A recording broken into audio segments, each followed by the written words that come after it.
Kwa ni sahihi kwa Kagoma kupatiwa ama haikuwa sahihi? Tuanzie hapo kwanza.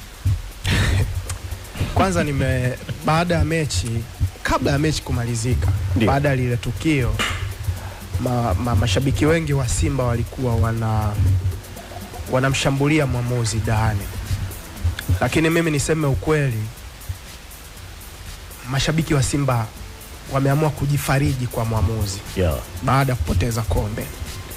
Tumi mwamuzi jana amechezesha mechi vizuri na naweza nikampa 95 chini ya 100. 95 chini ya 100. Naweza nikampa. No. Kwa sababu gani? Maamuzi yote makubwa ya mchezo ameamua vizuri.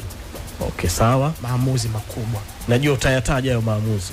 Tukianza na tukio la Kagoma. Kagoma first half alipata kadi ya njano. Kwa hiyo wakati anaingia